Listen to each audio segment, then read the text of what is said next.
서울의 오래된 다세대 주택. 집값이 미친듯이 오르기 전 막 취업한 내가 간신히 구할 수 있었던 집이었다. 4층 중 4층, 옥탑은 아니지만 복도식 구조의 천장은 낮고 벽지는 습기로 조금씩 들떠 있었다. 하지만 싸고 역세권이었다. 그거면 됐다. 내가 배정받은 방은 404호였다. 처음에는 별 생각 없었지만 이사 당일 이삿짐센터 기사 아저씨가 한참 주소를 확인하다 이렇게 말했다. 여기 404호 맞죠? 이 동은 403호까지밖에 없던데요. 관리실에 문의했더니 관리인은 약간 망설이는 표정으로 말했다. 거기 원래는 보일러실이었어요. 근데 리모델링하면서 방 하나 더 만든 거예요. 뭐 싫으시면 재배정도 가능은 한데. 싫지 않았다. 오히려 좋았다. 복도 제일 끝방. 조용하고 사생활 보장도 되는 느낌. 괜히 으슥한 곳을 좋아하는 내 성격엔 딱이었다. 이사한 첫날 밤 벽에서 이상한 소리가 났다. 규칙적이진 않았고 기계가 돌아가는 소리 같기도 했다. 새로 만든 방이라 방음이 덜 됐나 보다 싶었다. 이튿날 퇴근하고 복도에 들어서는데 404호 앞 신발장 위에 쪽지가 놓여 있었다. 안에 누구 있어요? 내가 쓴 게 아니었다. 글씨는 삐뚤빼뚤했고 종이는 젖은 흔적이 있었다. 물티슈로 닦고 넘겼지만 찝찝함은 남았다. 그리고 이상하게도 다음 날부터 매일 밤 새벽 1시 정각이면 같은 소리가 났다. 처음에는 무시했다. 하지만 며칠째 반복되자 이상해졌다. 그 소리는 마치 벽 안쪽에서 누군가 긁는 듯한, 벽에 손톱을 세우고 천천히 아래로 끌어내리는 듯한 소리였다. 관리실에 다시 문의했다. 관리인은 피곤한 얼굴로 한숨을 쉬더니 조심스레 말했다. 404호는 예전부터 좀 말이 있었어요. 처음 리모델링 했을 때부터 소리 난다고 민원이 계속 들어왔고 그 방에서 오래 버티는 사람이 없었죠. 나는 약간 화가 났다. 그럼 처음부터 말하지 말든가. 그날 밤 소리는 더 또렷했다. 심지어 그 소리 사이사이로 뭔가 말하는 듯한 숨소리 같은 게 섞여 있었다. 들려나가? 벽에 귀를 댔을 때 확실히 들렸다. 나는 핸드폰을 켜 녹음을 시작했다. 다음 날 퇴근 후 녹음을 들어봤다. 그러나 저장된 파일은 존재하지 않았다. 그 대신 내 갤러리에 없던 사진 한 장이 들어있었다. 내가 자고 있는 모습이었다. 셀프 타이머로 찍을 수도 없는 각도. 그리고 더 이상한 건 사진 위에 필터처럼 붉은 손자국이 번져 있었다.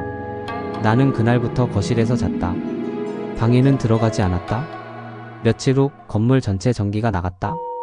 관리실에서 작업 중이라는 안내 문자가 왔고 나는 핸드폰 플래시를 켜고 계단을 내려가려 했다. 그런데 1층까지 내려왔을 때 지하로 향하는 문이 반쯤 열려 있었다. 지하는 창고와 보일러실이 있는 곳이라 굳이 갈 필요 없었다. 그런데 이상하게 그날 따라 발이 멈췄다. 문 사이로 바람이 불었다. 썩은 물 냄새가 섞인 냄새. 나는 호기심에 문을 열고 내려갔다. 지하는 생각보다 깊고 어두웠다. 그런데 이상하게도 계단을 다 내려가자 내 앞에 또 하나의 철문이 있었다. 그리고 거기엔 이렇게 쓰여 있었다. 404호 전용 유지실. 손잡이는 녹슬어 있었고 문틈에는 먼지가 쌓여 있었다. 아무도 쓰지 않는 공간. 나는 본능적으로 손을 댔다. 안 돼. 뒤에서 누군가 속삭였다. 돌아봤지만 아무도 없었다. 나는 문을 열었다. 안은 작고 차가운 공간이었다. 형광등이 달려 있었지만 작동하지 않았고 한가운데 오래된 책상이 있었다. 책상 위엔 녹음기 하나, 그리고 오래된 스마트폰 한 대. 녹음기를 틀었다. 이 방은 사람 사는 곳이 아닙니다. 누가 들어와도 절대 반응하지 마세요. 절대 이름을 부르지 마세요. 녹음은 여기서 끊겼다. 나는 스마트폰을 켜봤다. 배터리는 없었고 화면은 깨져 있었다. 하지만 잠시 후 자동으로 켜지더니 사진 앱이 열렸다. 사진 속엔 여러 명의 사람이 있었다. 그들은 모두 404호에서 찍힌 듯 했다. 앉아있고 자고있고 거울을 보고 있고, 그런데 공통점이 있었다. 그들 모두의 어깨 뒤로 같은 그림자가 보였다. 긴 머리, 엎드린 자세, 뭔가를 긁는 듯한 자세로. 그리고 마지막 사진. 내가 방 안에서 자고 있었다. 바로 어젯밤. 그리고 내 옆에는. 나는 그 자리에서 뛰쳐나왔다. 계단을 미친 듯이 올라와 현관문을 열었다. 전기는 복구돼 있었다. 집 안은 조용했다. 하지만 1시간 뒤 핸드폰으로 알림이 왔다. 사진이 새로 저장되었습니다. 나는 사진 앱을 열었다. 이번엔 셀카였다. 내가 자고 있는 모습? 그리고 내 뒤, 천장 모서리 쪽에 매달린 검은 형체. 그날 이후 나는 집을 나왔다. 이사도 하지 않았다. 그냥 떠났다. 404호는 지금도 빈 방으로 남아있다. 가끔 생각한다.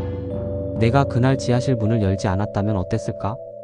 하지만 더 무서운 건 방금 전 내 핸드폰으로 영상이 도착했다. 누가 나를 찍은 건지도 모른다. 화면엔 지금 이 글을 쓰고 있는 내 뒷모습이 있었다. 그리고 그 뒤에 천천히 고개를 드는 무언가가 함께 있었다.